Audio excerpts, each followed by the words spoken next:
A ver, vamos a repetir, no puede ser tan difícil. He calculado la variabilidad de longitud de onda para determinar las diferencias de color, la densidad por pieza y las similitudes geométricas, y mis resultados son un 89% fiables. No es suficiente, sigue habiendo un margen de error demasiado alto. Puedo añadir nuevas variables a analizar, como la radiación electromagnética emitida o la composición química del aire circundante. ¿Qué impacto tendría esto en el consumo de recursos de tu sistema?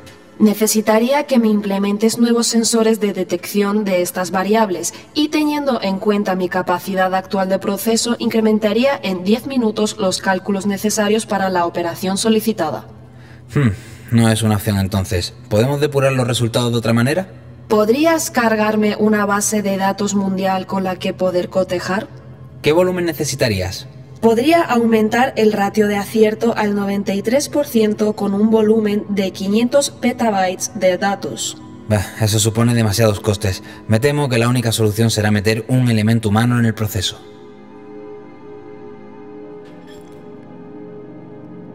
¿Qué tal? Bienvenidos a CAPTCHA, un podcast de Shataka dedicado a inteligencia artificial. Este es el tercer episodio. Yo soy Javier Pastor, editor en Shataka, y conmigo presentando el programa tenemos a Antonio Ortiz, que es coordinador editorial de Weblogs SL. ¿Qué tal, Antonio? Pues muy bien, Javier. Pues encantado de volver a verte, ¿eh? Que habías causado baja. Se rumorea que era por la austeridad gastronómica del podcast, que al final producción nunca logra tener aquí nada rico, pero a pesar de la ausencia te veo que has vuelto. Sí, fue fundamental aquello. Creí que íbamos a poder tener aquí unos piscolabis, pero he visto que no. Así que, bueno, yo vuelvo a pesar de todo porque tengo la esperanza de que en algún programa caigan esos. Bueno, en el anterior estuvo el compañero Lacorte. Yo, cuando me preguntan cuál es el mejor presentador de CAPTCHA, siempre digo Javier, que sí. Siempre quedó bien, ¿no? Y siempre tengo razón. Pero hoy estamos también muy contentos porque tenemos un invitado top, un invitado especial, que es Andrés Torrubia. Voy a leer la definición que nos ha puesto aquí el guionista, que es Bruce Wayne de día y Batman del Machine Learning de noche. Es el CEO de Fixer, que es un marketplace de reformas que opera sobre todo en Estados Unidos. Antes de emprendedor fue hacker, trabajó en el CERN y su juguete favorito es la inteligencia artificial.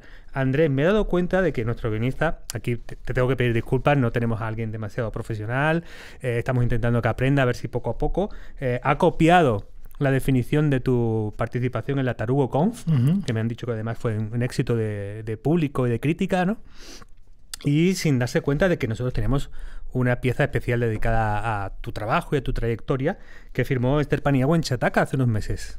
Sí, justo eso fue a raíz de una competición, en concreto de inteligencia artificial, de conducción autónoma, y a raíz de eso, que me quedé en muy buena posición, pues surgió la entrevista, y si no la habéis leído os recomiendo, que es muy interesante.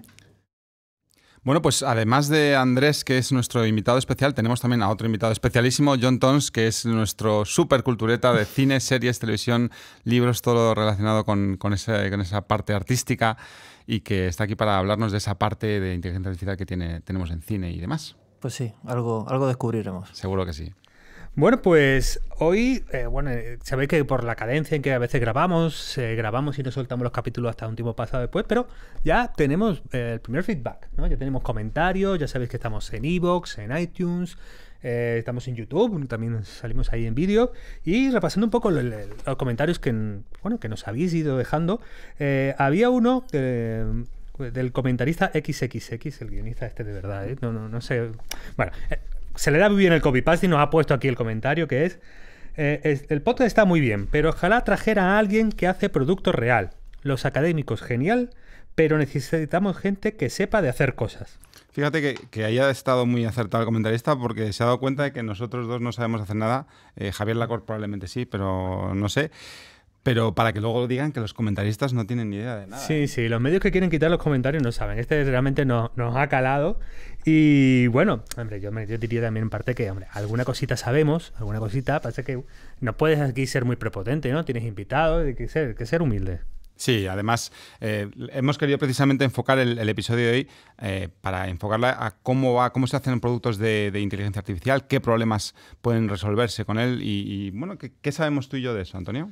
Pues en verdad, bueno, no demasiado. Bueno, aquí nos va a pillar una vez, me va a pillar un poco, pero bueno, de todas las lecturas que hemos estado haciendo y preparando por los primeros episodios surgió una paradoja curiosa, ¿vale? Que es la que la historia de la inteligencia artificial ha venido a llamarse la paradoja de Moravec. Moravec, uno de los científicos implicados en la NASA, trabajó mucho en los primeros mini naves terrestres que eran autónomas y no manejadas en remoto. Y bueno, él junto a Minsky planteó una paradoja curiosa. No voy a citarle textualmente, pero la paradoja venía a explicar que cuando tú a un equipo de inteligencia artificial le dices, bueno, necesito los cálculos para que una nave a 100.000 kilómetros luz de aquí calcule la trayectoria para evitar el choque con un planeta. El equipo de inteligencia artificial dice, bueno, no hay problema, en 5 días lo tienes. Pero cuando tú le planteas a un equipo de inteligencia artificial y le dices, oye, necesito un sistema que cuando se le presente una foto distinga un gato de un camión. Te dirá el equipo de inteligencia artificial. Para eso necesitamos 10 personas más, 5 años y tendremos una tasa de acierto del 70%. Claro, Moravec lo que planteaba en realidad es que hay tareas que la inteligencia artificial acometió rápido y consiguió de una manera, no voy a decir fácil, pero sí de una manera razonable en el tiempo, y otras tareas que se han planteado como realmente inextricables, ¿no? Que realmente muy complicadas o muy complejas y para las que no hay soluciones reales y en el mercado bien hechas y bien acabadas del todo, ¿no? ¿A qué apuntaba Moravec que era la causa de esta diferencia? Él la planteaba en términos de la teoría evolutiva. Es decir, hay elementos de la conducta y de la inteligencia humana que vienen tras millones de años de evolución de los animales de los que procedemos y que además han ido de alguna manera, y aquí, perdóname, ¿cómo simplifico? Sedimentando en el inconsciente, que lo hacemos de una forma automática y nos parecen fáciles. Caminar por una habitación, reconocer un gato o un rostro peligroso de un rostro amable, aprender de la tercera vez que nos lo dicen un concepto y diferenciarlo de otro. Es decir, un niño de 2 años, en cuanto le enseñan lo que es un perro, lo distingue inmediatamente. Es algo que lo tiene. Sin embargo, a un sistema de inteligencia artificial esto le cuesta muchísimo esfuerzo. Al final, lo que plantea Moravec y Minsky y todos los científicos que estuvieron detrás de esta paradoja era que a la hora de hacer ingeniería inversa de las facetas de la inteligencia humana, esto va a ser inversamente proporcional a lo fácil que nos parece. Cuanto más fácil nos parece una tarea, como puede ser reconocer un gato, va a ser más difícil para un sistema de inteligencia artificial, y mientras más difícil nos parece una tarea, como puede ser el cálculo de segundo grado, pues más fácil va a ser implementarlo en un sistema de inteligencia artificial. Bueno, después de esta paradoja surgieron conclusiones un tanto prematuras que luego han sido criticadas, como el tipo, oye, pues al final los trabajos mecánicos o trabajos que impliquen un desplazamiento físico, una tarea física medianamente compleja, van a ser difíciles de sustituir por robots y por inteligencias, mientras que los trabajos más apegados a un conocimiento y a un pensamiento más abstracto, pues probablemente sean más desplazables, lo cual nos mete un poco casi en la situación inversa de lo intuitivo, que pensábamos que los trabajos manuales iban a ser más fácilmente sustituidos. Y bueno, muy resumido y creo que razonablemente no del todo mal explicada, esa es la paradoja de Moravec. Sí, yo recuerdo que cuando estuvimos con López de Mántaras, con el catedrático en el primer episodio, él mencionaba aquel optimismo de los años 50 y cómo creo que fue Minsky el que le encargó a un estudiante de tesis, venga, resuélveme la visión artificial en los próximos 3 meses, en el trimestre de verano. Y dijo, porque esto va a ser súper fácil. Por supuesto, no la resolvió y se demostró ahí probablemente una de las paradojas de Moravec, que para lo que es fácil para nosotros es difícil para las máquinas, lo que es difícil para nosotros, para las máquinas es aceptablemente fácil. Y hay otra moraleja, que es, nunca coja de director de tesis a un pionero de la inteligencia artificial. Ya sabéis, estudiantes, si estáis en ese dilema, yo lo evitaría.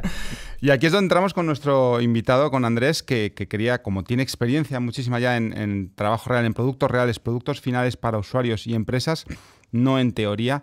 ¿Ves, Andrés, que se cumpla esa paradoja? ¿Hay ejemplos reales que evidencian que eso ocurre? Sí, bueno, yo os voy a contar, yo os confieso que no conocía la paradoja de Moravec antes de venir al programa, la tengo que mirar, pero es una observación que de hecho había hecho y es un poco triste, ¿no? Porque le enseñas a una persona los logros, ¿no? de la inteligencia artificial, es decir, mira, enseñas a tu mujer o a tu madre, mira, he hecho un programa que me detecta si es un perro o es un gato, ¿no? Y se quedan, ¿y qué, no? Si eso también sé hacerlo yo. Cosa que tú como programador, como ingeniero, imaginaros, ¿no? Si los que sabéis programar te llega abres un JPEG y lo lees byte a byte, ¿no? Que esos son números, aparentemente eso es complicadísimo. Eso para mí, de hecho, ha sido, yo me he introducido en inteligencia artificial recientemente porque no funcionaba hasta hace nada, ¿no? Y luego están los contraejemplos, que es, cógete una calculadora, que aunque la gente piensa que no, es una inteligencia artificial, por mucho que nos pese, y una calculadora hace la tarea de cálculo simple, calcular funciones trascendentales mucho mejor que las personas, ¿no? Entonces, la paradoja esa evidentemente está ahí, puedes ver los orígenes evolutivos. Yo siempre también digo, mira, si dependiera si un león se come una cebra, cómo resuelven ecuaciones diferenciales, te garantizo que evolutivamente haríamos ecuaciones diferenciales así, ¿vale? Lo que pasa es que no, depende de la velocidad, etcétera. En el mundo, en productos, sí que se ve, hay un ejemplo muy, muy claro en conducción autónoma. Supongo que a muchos os gustaron los videojuegos. Os habéis planteado por qué cuando juegas a un videojuego contra la máquina, en el videojuego siempre te gana la máquina, ¿no? Aparte de que, pero imagínate que le limitas la velocidad, etcétera. Al menos no se estrella el coche de la máquina ni hace locuras, ¿no? Porque eso no ocurre así. Según eso, también parecería muy sencillo hacer un coche autónomo, porque si ya has conseguido que funcione la máquina, ¿por qué no? Pues aquí entramos en esta paradoja, ¿no? Que la conducción autónoma tiene muchas partes, ¿no? Una de ellas es la percepción que hacemos de forma casi sin saberlo nosotros, o casi sin pensarlo. Y entonces, en la máquina, cuando juegas un videojuego en el Gran Turismo, en la PS4, pues digamos que la PS4 internamente ya tiene una representación computacional de los vectores, de dónde está el otro coche y tal, con lo cual simplemente tiene que hacer un pequeño cálculo sencillo. Cosa que en la realidad el coche autónomo tiene un montón de sensores y quizá yo os diría que el 80% de la complejidad en un coche, en un sistema autónomo de conducción, es resolver la percepción, ¿vale? Y encima porque hay que hacerlo muy rápido, en tiempo real. Nosotros no nos damos cuenta, vemos con dos imágenes, ¿no? Con dos cámaras, que son los ojos, puedes hasta ver si no oyes nada, también puedes conducir. El coche autónomo necesita muchísimos más sensores. Y ese tema no está 100% resuelto. Acordaros el caso hace poco de Uber, que atropelló a una persona que cruzaba rápido a pesar de tener sensores, ¿no? Entonces, eso es una evidencia clarísima de la paradoja. Sí, de hecho, realmente al final no se trata solo de las cosas que sabemos hacer, sino sobre todo de aquellas cosas que evolutivamente hayan sido muy ventajosas, en las que se haya invertido mucho, ¿no? Todas las que tengan que ver con los reflejos, la seguridad, los automatismos. Es interesantísimo porque casi nos llega la pregunta ahora de, oye, la inteligencia artificial un poco es buzzword, ¿no? Es palabra de moda. Y quien más que menos le está intentando, ¿no?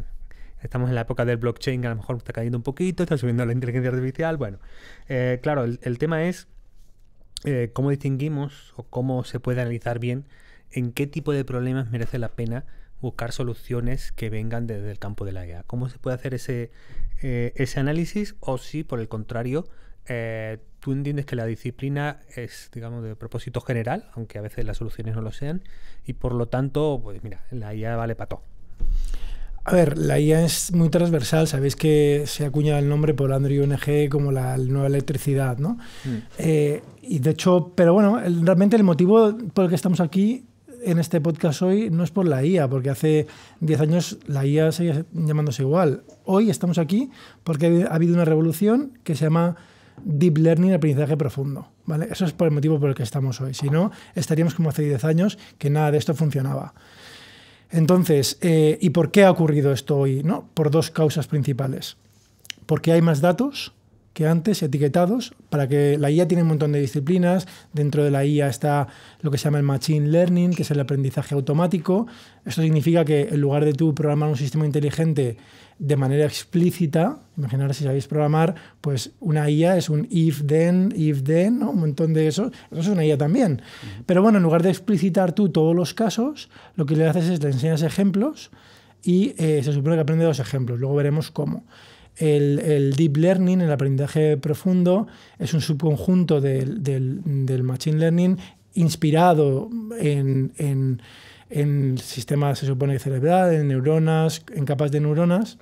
Entonces, esto funciona hoy porque tenemos capacidad de cálculo que intentan aproximar esta computación que hacen las neuronas, y esto es muy sencillo de programar porque hay un montón de librerías y, sobre todo, muchos ejemplos, ¿no? Entonces, la primera pregunta, o sea, primero, ¿en qué problemas se pueden aplicar la IA? Entonces, la primera respuesta es, bueno, a los problemas que se han intentado siempre no se podían. Esa es la primera, y lo vemos. O sea, si os acordáis de la interacción humano-máquina, hemos tenido que sufrir los humanos en adaptarnos a cómo piensan las máquinas. Tenemos un teclado, ¿vale?, que es totalmente ortopédico, cómo interaccionamos con un ordenador, con una máquina.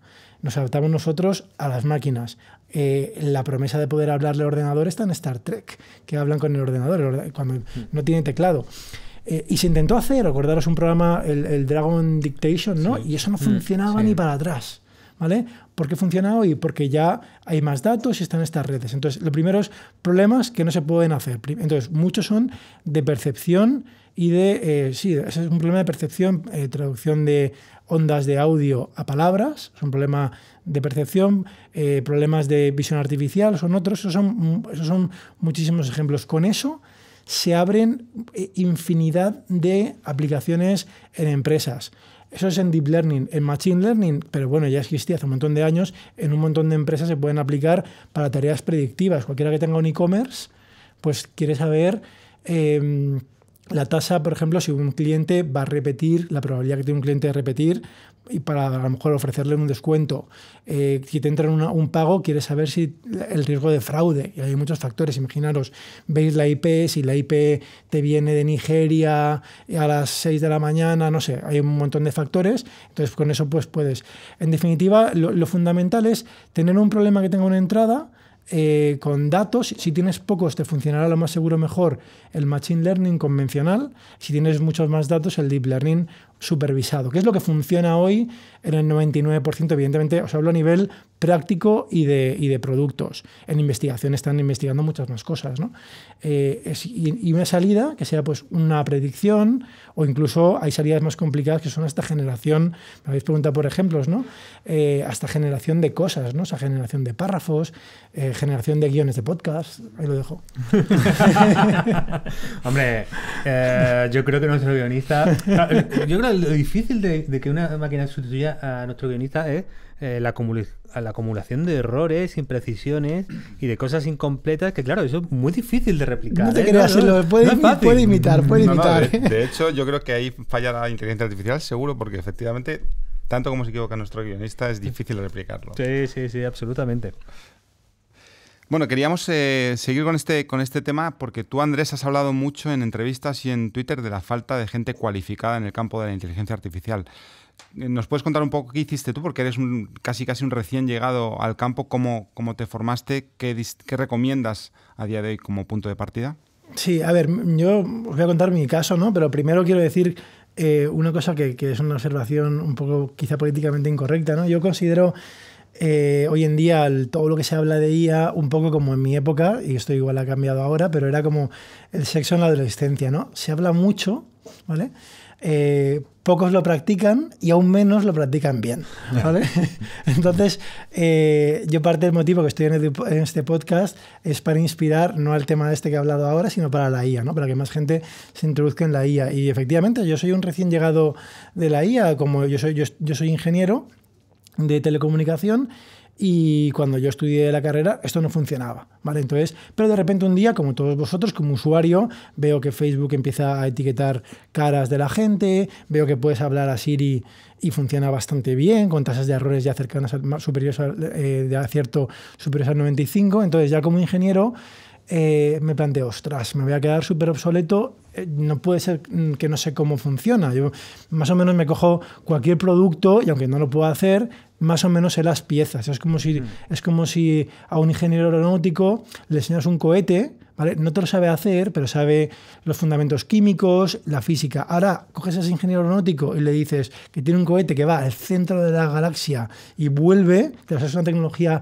nueva que desconoce del todo, ¿no? Incluso la ciencia que hay detrás. Pues a mí me pasaba un poco eso. Entonces, yo lo que hice, pues sencillamente me apunté a un curso online de estos de conducción autónoma, pero porque me parecía un problema difícil e imposible de resolver sin la inteligencia artificial o el deep learning. Entonces, me apunté a un curso de estos. Estos cursos tienen, al final, la inteligencia artificial, para los que os metáis, tienen una pequeña parte o una parte de programación. Además, se utiliza un lenguaje que es muy, muy sencillo, que es el Python.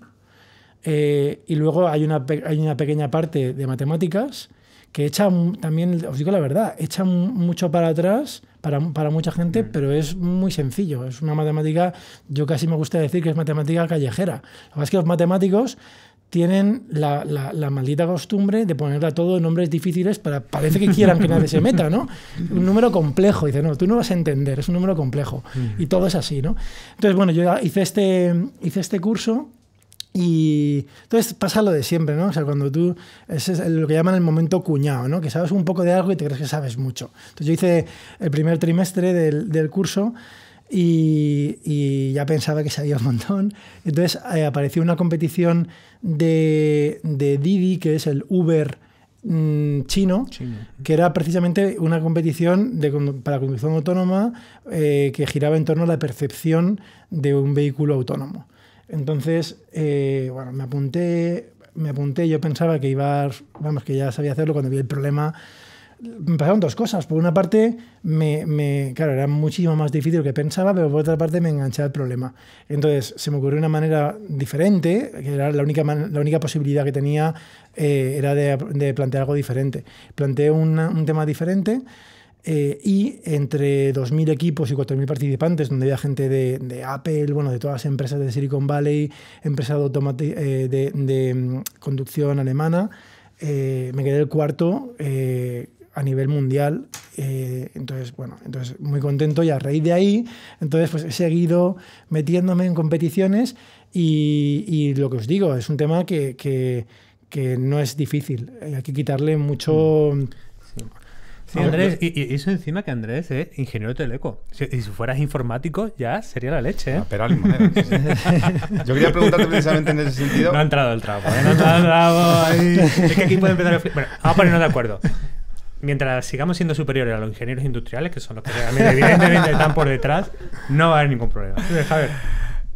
Bueno, por ejemplo, yo personalmente siempre me ha interesado esta disciplina y he hecho el amago de apuntarme en algún curso, nunca lo he hecho, y aquí te quería preguntar, para gente como yo indecisa, ¿hay algún tipo de formación básica? ¿Lo puede hacer un chaval de 15 años y no alguien que haya hecho una carrera? ¿Hay niños? ¿Es recomendable quizás introducir a los niños en este campo de alguna forma? Es curioso porque en China había algunos planes y algunos programas de meter inteligencia artificial en los institutos. Han empezado ya, de hecho hay un libro que los podéis bajar. A mí me interesa mucho. El caso de China es un caso que ahora lo vemos ya como que no llegamos, pero es un caso para imitar. Porque si, a ver, hace 20 años, cuando hablabas de China, nadie se lo tomaba en serio, ¿no?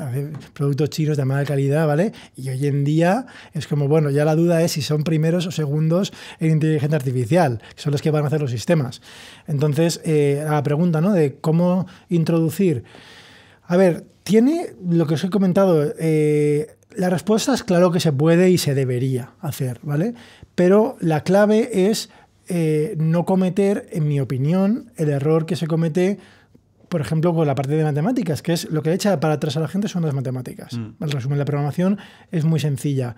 Y el ejemplo de las matemáticas, imaginaros en programación. En programación hay mucha gente vocacional. ¿Por qué? Porque es gente que antes de la carrera le gustaba trastear programitas, se ponía esos pokés para modificarse y hacer cheating, meter vidillas, se hacían unos videojuegos, ¿no? Entonces, esto es la manera de generar aficiones, ¿no? Con matemáticas, imaginaros que la programación se enfoca de tú estás 5 años solamente viendo estructuras formales y no programas nada, ¿vale? Lo vas a odiar, ¿vale? Con las matemáticas pasa eso. Con las matemáticas esas toda la vida, de pequeño. Fracciones, tal. Si no te he hundido ya, te voy a poner derivadas. Si no te he hundido, te pongo integrales, ¿vale? Y luego vienen las triples. Y luego integrales triples, luego llevabas parciales, ¿vale? Y se queda algunos jacobianas, ¿vale? Vamos a cargarnos a quien quede ahí, ¿no?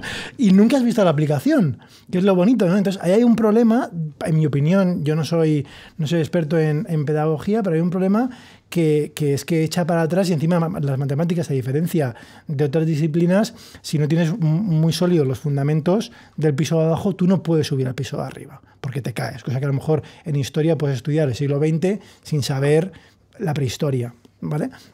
O al menos a nivel para hacer el examen. Y entonces, ¿qué tipo de formación? A ver, aquí yo considero que hay un problema. Formación en castellano no hay demasiada, ¿vale?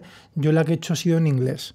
Hay recursos gratuitos buenísimos, no necesariamente tenéis que ir a un curso de pago. Yo los que he hecho, hay uno, por ejemplo, de Stanford, de Deep Learning, que está en YouTube todos los vídeos. Ese es muy bueno. Quizá a lo mejor si me dijeras desde cero, o sea, ¿cuál sería el más agradecido? Yo diría que el más agradecido es uno de una organización que se llama fast.ai, ¿vale? Porque quizá el de Stanford presupone un nivel de matemáticas a lo mejor más fuerte, ¿no? Y no empieza con la parte agradecida, que son aplicaciones. O sea, es que está el enfoque de abajo para arriba, que es el tradicional. Entonces ese te has de creer que vas a llegar a la cima, porque claro, al principio sufres.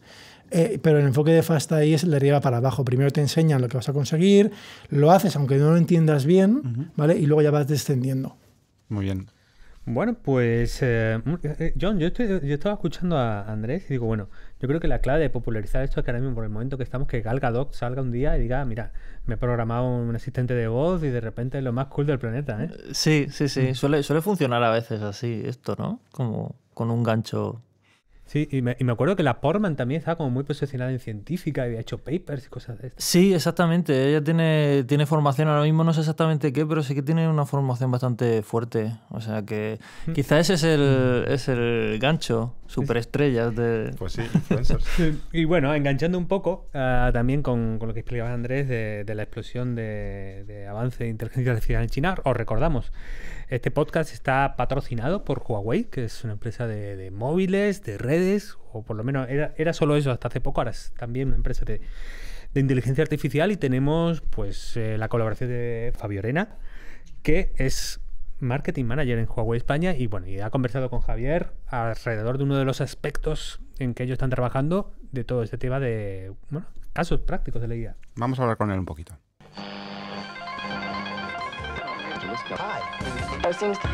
Bueno, pues para hablar de cohetes, de gatos y de fotos, tenemos con nosotros a Fabio Arena, que nos ha acompañado en los anteriores episodios, vuelve a acompañarnos. ¿Qué tal, Fabio? ¿Qué tal? Muchas gracias. Bueno, pues estamos aquí para hablar de ese Big Bang de la inteligencia artificial, de cómo, bueno, hubo una fase que fue un poco más invierno de la IA, como dicen, en la que se bajó la inversión, de repente ha explotado de nuevo. ¿Cuánto tiempo lleva Huawei trabajando en inteligencia artificial y en qué campos? Bueno, pues nosotros llevamos ya años trabajando en los proyectos de inteligencia artificial, digamos que de una manera un poco más oculta o en segundo plano, porque como tú bien dices, en realidad la inteligencia artificial es que lleva pero muchos años trabajándose en otros sectores y otras compañías. Lleva muchísimos años, por ejemplo, también aplicándose el tema de la medicina, etcétera, farmacéutica. Nosotros, sobre todo, donde más nos hemos enfocado, obviamente, por la potencia de nuestra compañía y por nuestro futuro, y hacia donde nos enfocamos, es en el beneficio del smartphone. Por supuesto, porque es nuestro core a día de hoy, tanto la fabricación de smartphones como tablets y otros dispositivos. Y lo único que hacemos es básicamente ofrecer beneficios al usuario. O sea, la inteligencia artificial que incorporamos en el smartphone es para esto.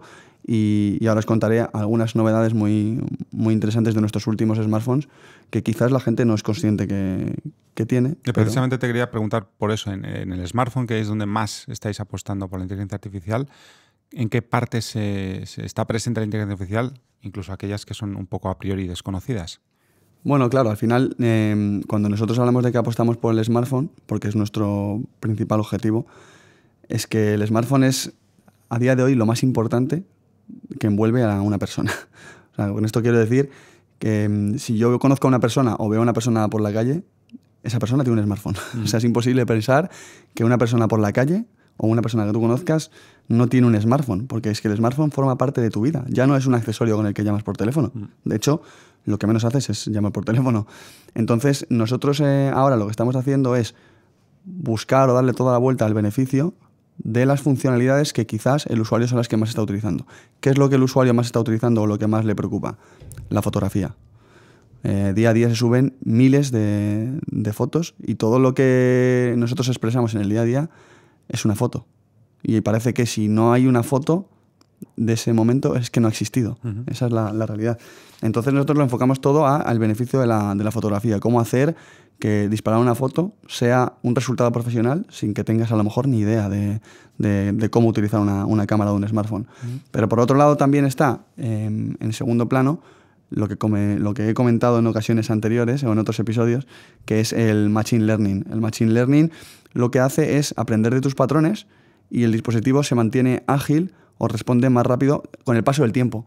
Es muy conocido en los dispositivos, en los smartphones, que con el paso del tiempo se ralentizan. ¿Por qué? Porque has instalado más aplicaciones, tienes más fotos, más vídeos, etc. Entonces es una de las cosas que nosotros nos hemos encargado de trabajar con el Machine Learning para evitar que esto suceda en el tiempo. Entonces nosotros desde Huawei con nuestros últimos smartphones aseguramos por lo menos 18 meses de uso igual de fluido o más que cuando lo compraste. Muy bien. Pues Fabio, una vez más, muchas gracias por acompañarnos. Muchísimas gracias a vosotros. Nos despedimos hasta el próximo episodio. Un saludo. Hasta luego. Y tras esto, Andrés, nos gustaría profundizar en alguna parte de lo que nos has estado comentando, sobre todo en esta parte de Machine Learning y Deep Learning, que es un poco la parte más sexy.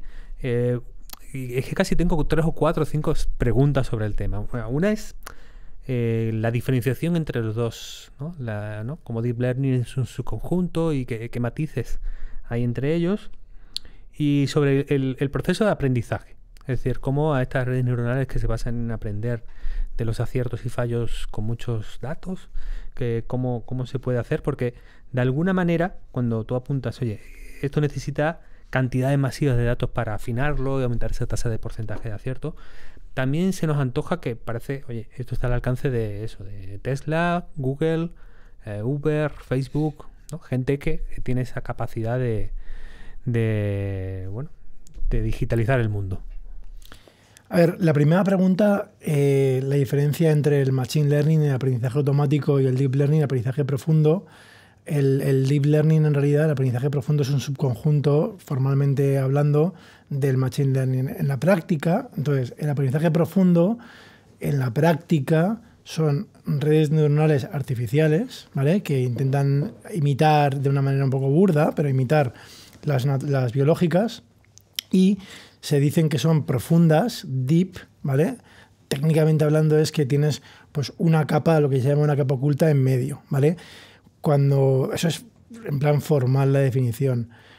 ¿Cuántas suelen haber en las comerciales, ¿no? Las de imagen, pues muchas tienen, hay una muy famosa que se llama ResNet, que pues tiene varias versiones, 34, 50, 100, hay redes hasta de 1000 capas. A veces llega un punto pues que con menos consigues ya lo que quieres, no necesariamente, pero hablamos de esa, digamos, de esa magnitud.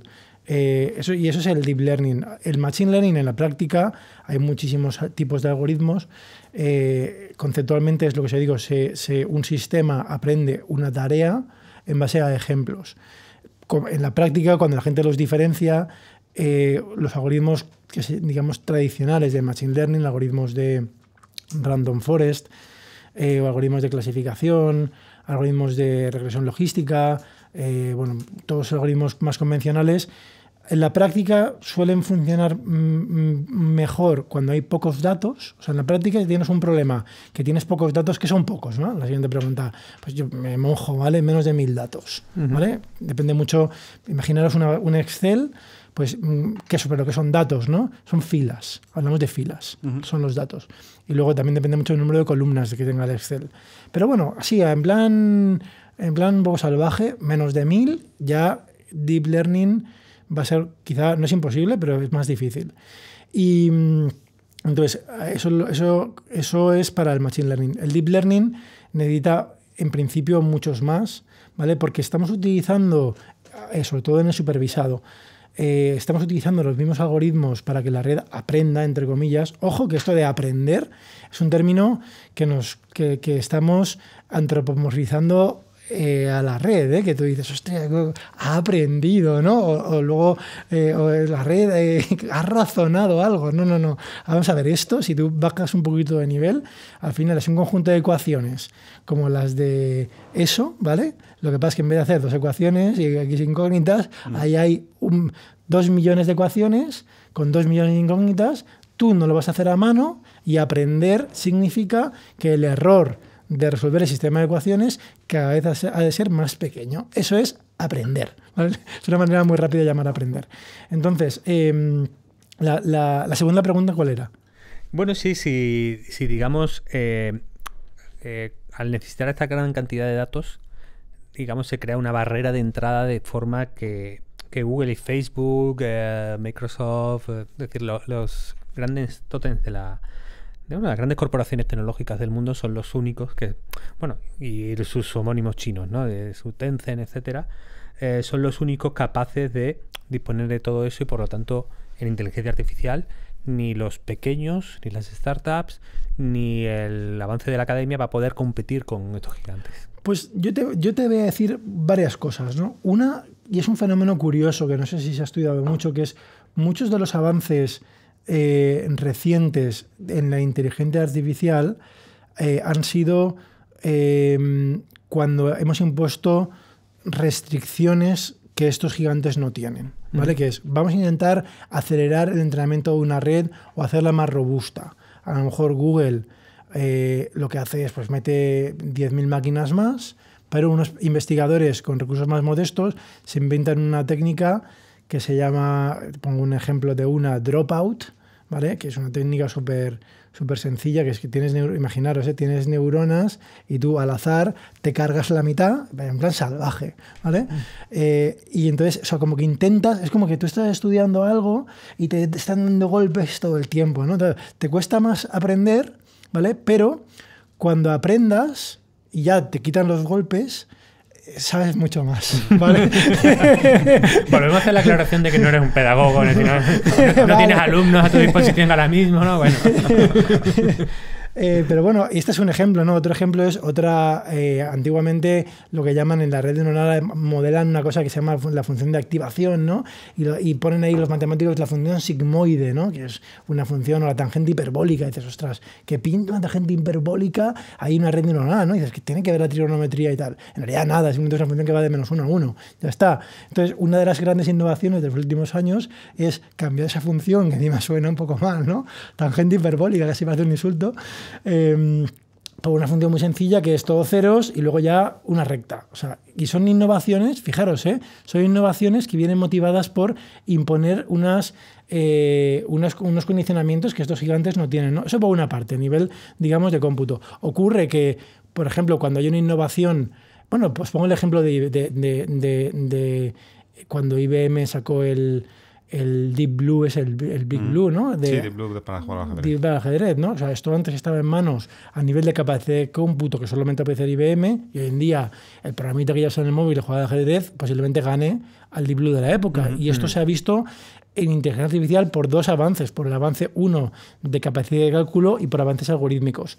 Entonces, ocurre que con el tiempo, a lo mejor ellos llegan los primeros, pero con el tiempo determinados tipos de avances hacen que lo puedas hacer en tu casa. Y luego ocurre una cosa muy interesante, que es la tercera, que es uno de los grandes, quizá, talones de Aquiles del Deep Learning, que es necesita muchos datos, ¿vale? Sí. Pero encima etiquetados, que eso es un problema. Hay una manera que es a mi opinión, una revolución que se llama transferencia de aprendizaje, ¿vale? Que consiste en tú tienes una red ya entrenada que hace muy bien una tarea, y te pongo un ejemplo real. Mirad, un ejemplo real que es las redes más maduras son, yo te diría que en reconocimiento de imagen, ¿vale? De hecho, las competiciones son reconocimiento de imagen. Hay una competición que se llama Imagenet, donde te da una imagen y hay 1000 clases, 1000 tipos, o sea, 1000 cosas que pueden ser, entre las cuales hay, no sé por qué, un montón de perros. ¿Vale? Hay un montón de perros. O sea, esa red sí te sabe diferenciar personas, tal, pero en perros, joder, la clava, se sabe todas las razas. Vale. Ahora, tú tienes otro problema. Nada relacionado con eso, que es, dado una foto de la piel de una persona, tienes que detectar el tipo de lesión, si es un lunar, si es un tumor, lo que sea. Parece a priori que es nada que ver una cosa con la otra. Claro, esta red de imágenes tiene millones de imágenes etiquetadas. En imagen médica, por ejemplo, hay muchas imágenes en los hospitales, pero etiquetadas hay menos, porque es muy costoso. Han de ser médicos que las etiqueten. Un artículo, creo que fue de la gente de Stanford, que lo que hicieron fue transferencia de aprendizaje. Se cogieron la red esta que os digo, la de los perros, ¿vale?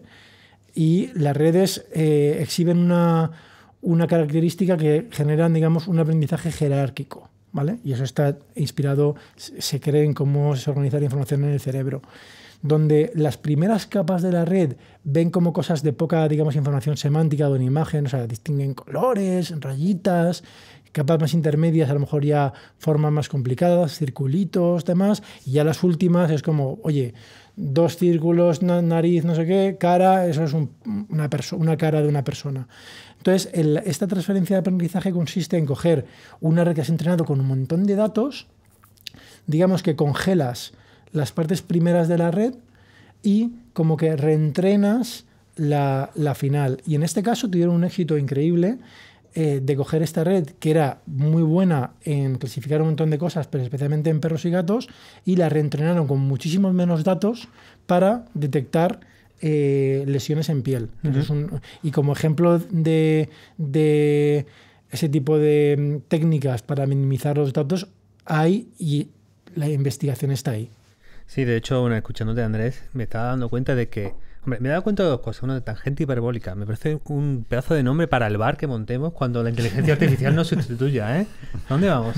Tangente hiperbólica. Me parece perfecto. Y luego, bueno... Y las copas todas con nombres matemáticos. Sí, claro.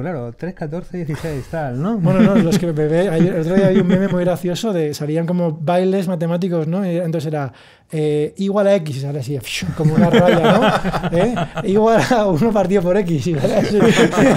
Este trabajo de la matemática sexy se no va a llevar tiempo, un bar, pero hasta con un baile de Fortnite. Para que luego digan que las matemáticas no tienen eso aquel. El Fortnite será ahí el caballo de Troya. Perfecto. Total. Bueno, pues John, te tenemos ahí con ganas de hablar, con ganas de entrar, porque, claro, de todo este tema de los creadores de inteligencia artificial y los creadores de robots y tal, también están en el cine, igual que se habla, ¿no? Siempre que se habla de una inteligencia o de un robot, está su creador ahí en la película, en la serie.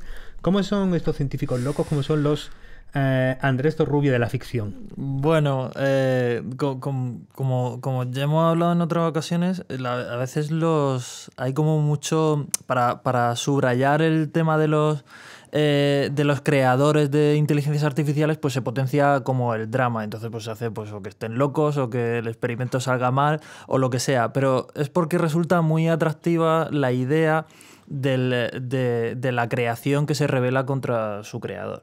Yo creo que dejando de lado la sección de inteligencias artificiales que se crean a sí mismas, tipo Skynet, y que no necesitan la intervención humana para nada, porque ya se bastan ellas solas para arrasar con la especie, hay a lo mejor un poco dos tipos de creadores opuestos. Por una parte están los artistas, que son, pues, por ejemplo, J.F. Sebastian, el creador de los replicantes en Blade Runner, que además tiene como un tipo de ser artista muy analógico, con marionetas, con muñecos y tal, identificando eso con lo que luego serían los replicantes.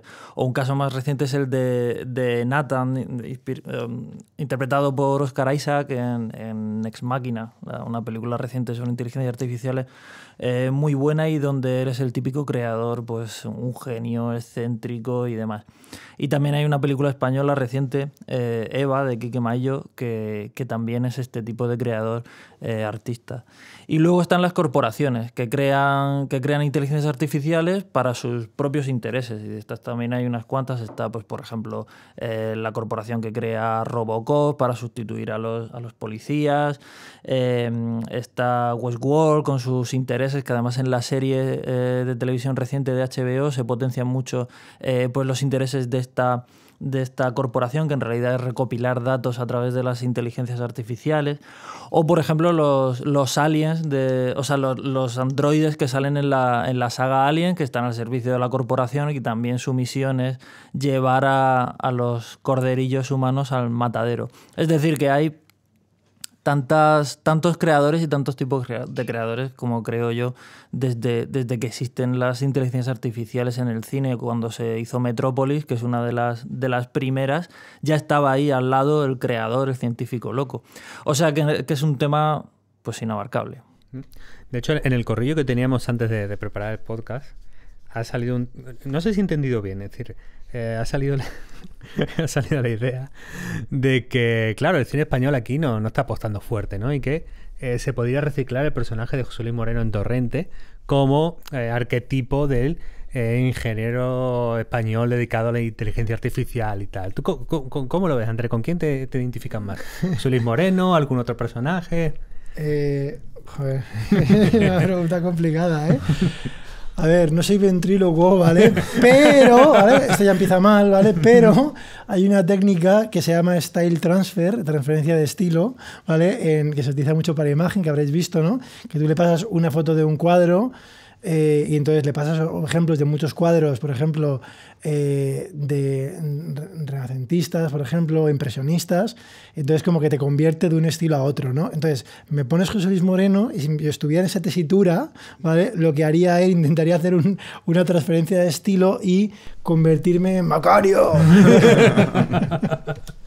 Bueno, John, ahí hay mucho arrepentido, es decir, porque claro, parte de lo que pasa un poco con la inteligencia artificial y la robótica se utiliza mucho para la metáfora de abrir la caja de Pandora, ¿no?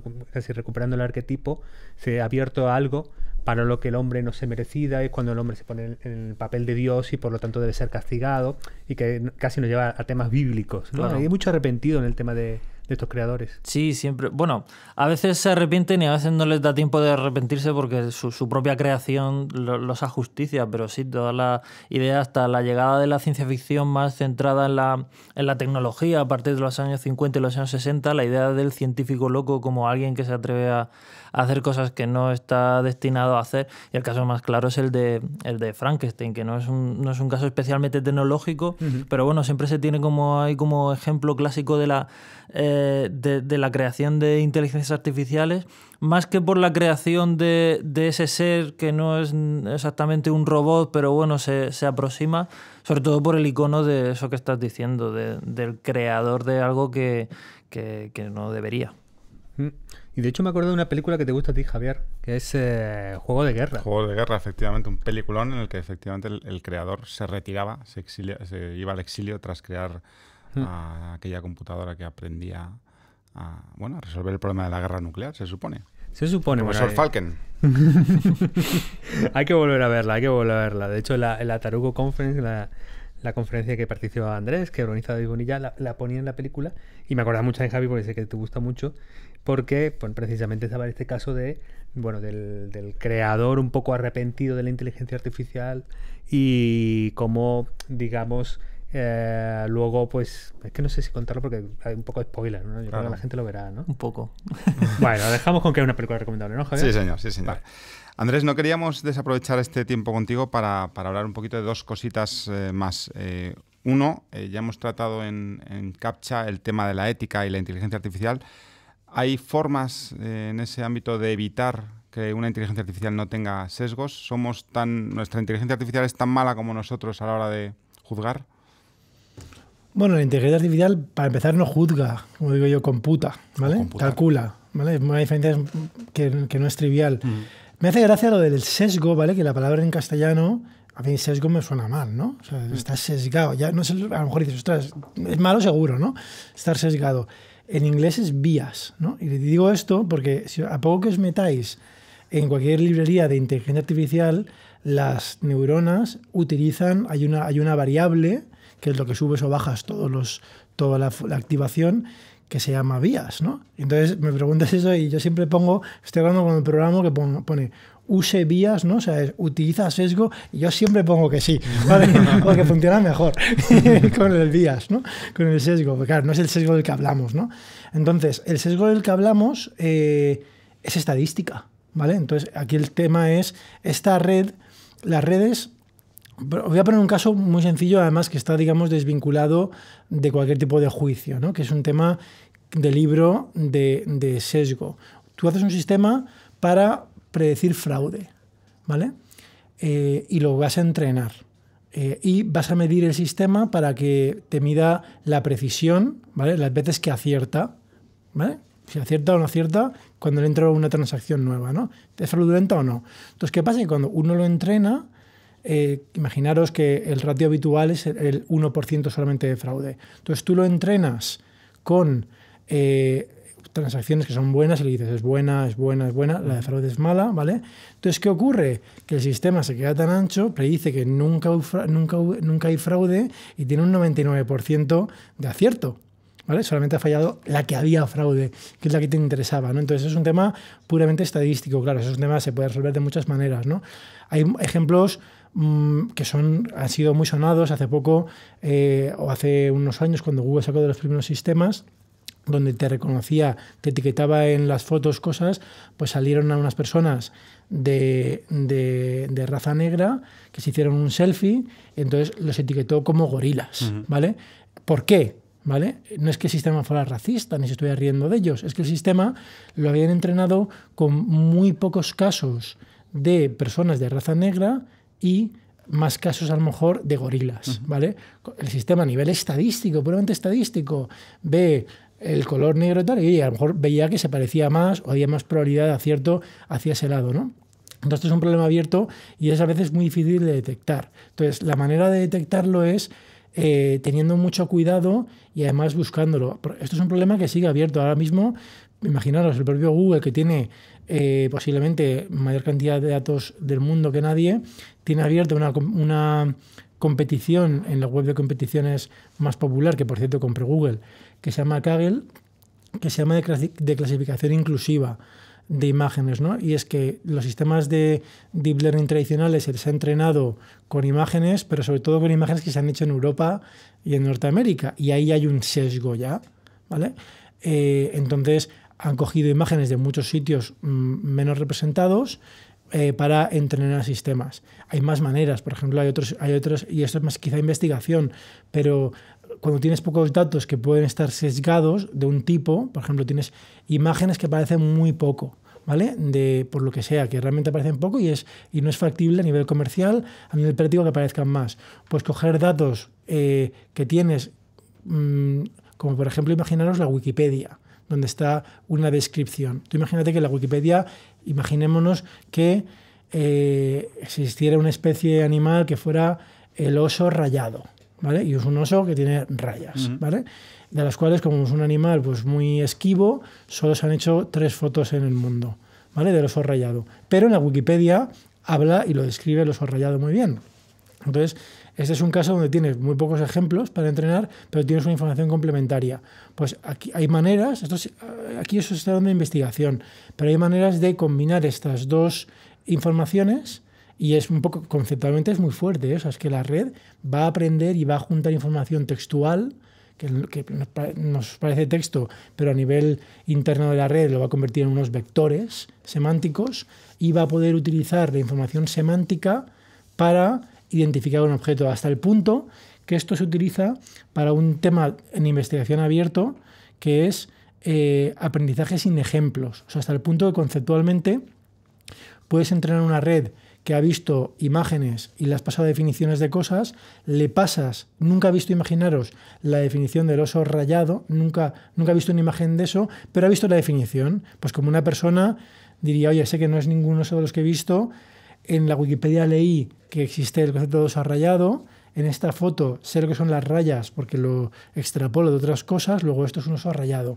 Esto las redes están empezando a hacerlo ya. Ahí el ejemplo de AlphaGo Zero es el mismo, es esa máquina que tú le das las reglas, empieza a jugar y a partir de ahí aprende y es esa especie de... Bueno, es distinto ahí. Es que, a ver, dentro del Machine Learning o el Deep Learning, lo que he dicho al principio es que a nivel pragmático, en casos de empresas y en proyectos, el 99% es aprendizaje supervisado, ¿vale? Aunque hayan pocos ejemplos, pero tiene supervisado que le pasa información complementaria. En el AlphaGo la diferencia es que se llama aprendizaje por refuerzo, Reinforcement Learning, que es otra historia. Hay internamente tiene muchos componentes. Hay uno que se usa Deep Learning, que es para atribuir la ventaja de un movimiento cuya consecuencia se verá en el futuro. Entonces, no es exactamente lo mismo. Vale. Pues nos están haciendo señas ya de que nos queda poquito tiempo. Sí. De hecho, nos las están haciendo. Pero bueno, una ultimísima pregunta, Andrés. Que, bueno, lo primero, agradecerte muchísimo la participación. Esperemos que puedas compartir otro episodio con nosotros, de hecho, en CAPTCHA. Y la ultimísima pregunta era, bueno, a partir de lo que tú estás viendo en el estado de arte de la investigación y de lo que se está poniendo en práctica, ¿qué crees que va a ser excitante de los próximos años? ¿Qué te emociona? ¿Qué tienes tantas ganas de meterle mano? ¿Qué ves que esto la gente no se lo espera? ¿Qué tienes ahí ya con el ojo echado? Que ¿Se van a sacar mis hijos el carnet de conducir o no va a hacer falta? Buena pregunta. Buena pregunta. Buena pregunta. A ver, a mí me encantaría, sobre el carnet de conducir, yo odio conducir, ¿vale? Me encantaría esto, hay mucho romántico, ¿no? Pero esto es como el que montaba a caballo en la época. Pues yo creo que, bueno, hay mejores maneras, ¿no? Pero bueno, ¿qué me gustaría? Bueno, aquí hay dos preguntas, ¿no? ¿Qué es lo que creo que va a haber? La verdad, en 5 años, esto es un mundo increíble en el deep learning. O sea, yo casi os puedo responder en 3 meses. Pero es que en 5 años, de lo rápido que va todo. Os pongo un ejemplo. Uno de los grandes avances recientes es un tema que podemos incluso ver como la creatividad, ¿no? Que se llaman las GAN, ¿no? Redes generativas, ¿no? Un tipo de redes que generan cosas. Entonces, hace pocos años, las GAN generaban imágenes que eran como una broma, pixeladas, que no se veían, y ahora hacen cosas reales. Entonces, quizá a mí lo que me gustaría... Mira, lo que más me gustaría no es qué avances vamos a ver. Lo que más me gustaría es que la sociedad viera la inteligencia artificial como una aliada, ¿vale? Tú preguntas por la calle a la gente de a pie, oiga, ¿usted sabe lo que es inteligencia artificial? Y mucha gente te dice, la mayoría de gente dice que no, pero quien diga que sí dirá, sí, eso que nos va o a matar a todos, ¿vale? Por culpa de Terminator, ¿vale? O si no, ¿vale? Si no los mata, lo que nos va a quitar el trabajo, ¿vale? Es una de esas dos. Entonces, a mí lo que realmente me gustaría, y en lo cual creo además, en un escenario donde esta tecnología nos va a aumentar y ayudar. Eso es lo que me gustaría. Pues perfecto final, ¿no? Perfecto Muy final bien, aquí a CAPTCHA, episodio 3. Ya sabéis que, bueno, os vamos a dejar con la parte de ficción. Yo me despido de John, de Javier, por supuesto de Andrés. Ahora es la parte de ficción y ya sabéis, nos podéis seguir en iVoox, en iTunes, en Spotify, por fin, estamos en Spotify también, YouTube y por supuesto siempre en shataka.com. Podría aumentar el ratio de acierto al 93% con un volumen de 500 petabytes de datos. Eso supone demasiados costes. Me temo que la única solución será meter un elemento humano en el proceso. ¿Un elemento humano? Sí, no podemos gastar más millones de dólares para la parte menos cualificada del proceso. Ahora no nos podemos permitir invertir todo ese dinero para separar peras de manzanas con eficiencia. Total, no creo que a los robots os importe que se escape alguna manzana en vuestra papilla, ¿no?